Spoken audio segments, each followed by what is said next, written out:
ත්වරණයේ මාන හොයමු. ත්වරණය කියලා කියන්නේ ප්‍රවේගය බෙදීම කාලය. ත්වරණය මං සිම්පල් ඒ වලින් අංකණය කරන්නම්. ප්‍රවේග වෙනස බෙදීම කාලය. ප්‍රවේග වෙනස මම ඩෙල්ටා V කියලා අංකණය කරන්නම්. කාලය සිම්පල් T වලින් අංකණය කරන්න. ප්‍රවේග වෙනසක් ගත්තොත් එහෙම එයාගේ මාන මොනවාද?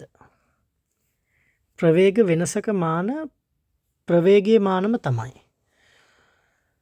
20යි ms ඍණ 1 ප්‍රවේගයේ ඉඳලා 40යි ms ඍණ 1 ප්‍රවේගයකට වස්තුවක් ගමන් කරා කියලා අපි හිතමුකෝ 5යි තත්පර කාලයකදී.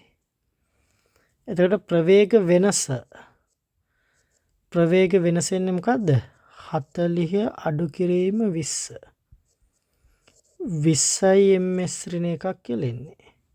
මෙයාගේ මාන ප්‍රවේගයේ මානම තමයි. අපි ප්‍රවේගයේ මාන කලින් හෙව්වා. නම් ප්‍රවේග වෙනසේ මාන ප්‍රවේගයේ මාන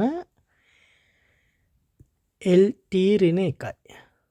රයිට්. මම සංකේත දාගත්තා අපිට ඉස්සරහට කරගෙන යන්න ලේසි වෙන්න. මම ඉස්සරහට සංකේත මගින් යනවා. ත්වරණයේ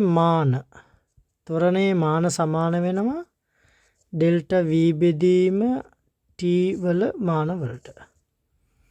ඊළඟට මම වෙනම මාන ලියන්නම් මෙයාලගේ. ඩෙල්ටා V වල මාන බෙදන්න ඕනි T වල මාන වලින්.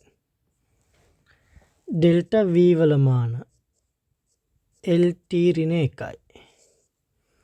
කාලය මාන සිම්පල් T වල මාන කැපිටල් T.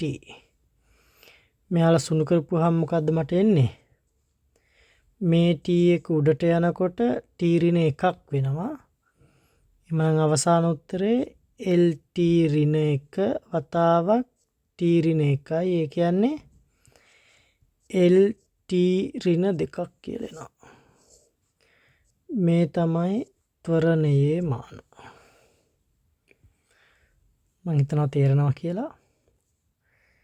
ඊළඟට බලයේ මාන හොයන්න යන්න.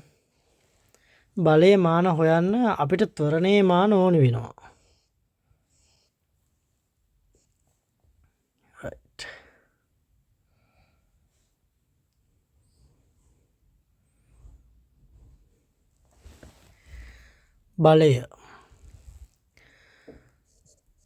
බලය කියන එක නතර මම සිම්පල් F කියලා අංකනයක් දෙන්නම්. බලය සමාන වෙනවා ස්කන්ධය සිම්පල් M කියලා අංකනයක් දෙන්නම් ගුණ කිරීම ත්වරණය සිම්පල් A කියලා අංකනයක් දෙන්න. F සමානයි MA.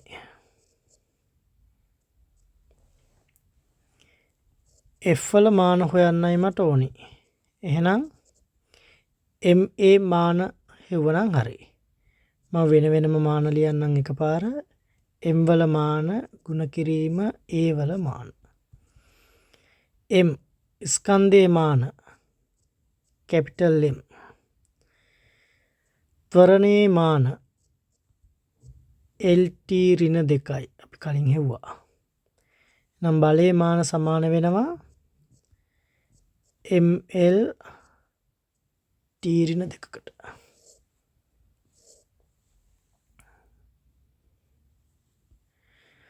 කාර්ය මානත් හොයමු. කාර්ය මාන හොයන්න අපිට බලයේ මාන ඕනි වෙනවා. බලයේ මාන මම මෙතන ලියලා තියාගන්න. ML T ඍණ 2යි.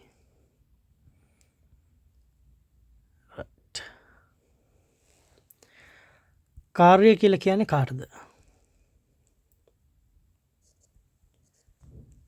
කාර්ය සමාන වෙනවා බලය වතාවක් විස්ථාපනය.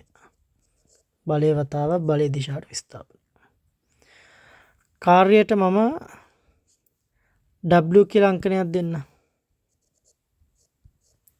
බලය සිම්පල් F කියන්නම්. විස්ථාපනය S කියන්න.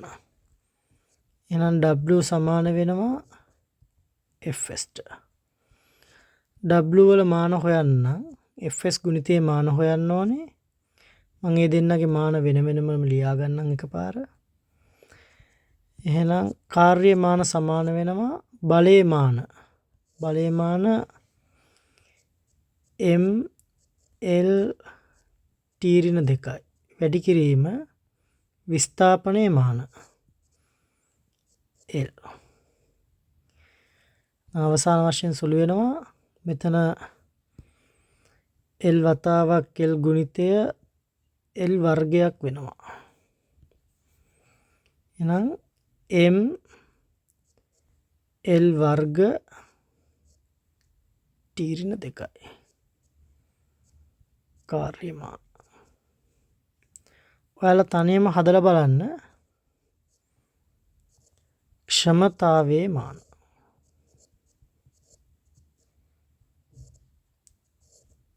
ක්ෂමතාවය කියලා කියන්නේ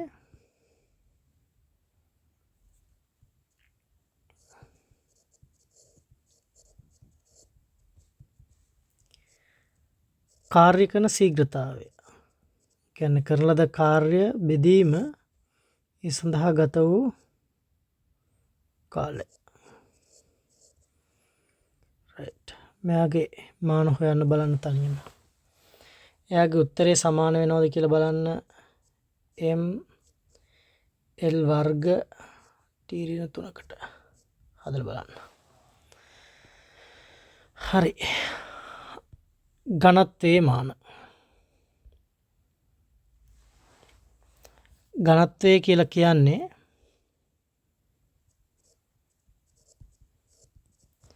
මම සිම්පල් D කියලා අංකනයක් දෙන්නම්. ඒකක පරිමාවක ස්කන්ධය. නම් අපි ස්කන්ධය සිම්පල් M කියලා අංකනයක් දෙන්නම්. බෙදන්න ඕනි පරිමාවෙන්. පරිමාවට V කියලා අංකනයක් දෙන්නම්. පරිමාවේ මාන මොනවාද? ඔයාලා හිතන විදිහට. පරිමාව හැදෙන්නේ කොහමද? පරිමාව අපිට ගන්න පුළුවන් දිග වැඩි කිරීම දිග කියලා. එහෙනම් පරිමාවේ මාන සමාන වෙනවා සිම්පල් L වල මාන ගුණ කිරීම සිම්පල් L වල මාන ගුණ කිරීම සිම්පල් L වල මාන. Capital L capital L capital L L වල ඝනයක් කියලා තමයි පරිමාවේ මාන එන්නේ. අපහු යන් අපේ ගානට මට දැන් ඕනේ ඝනත්වයේ මාන හොයන්න. සිම්පල් D වල මාන හොයන්න ඕනේ.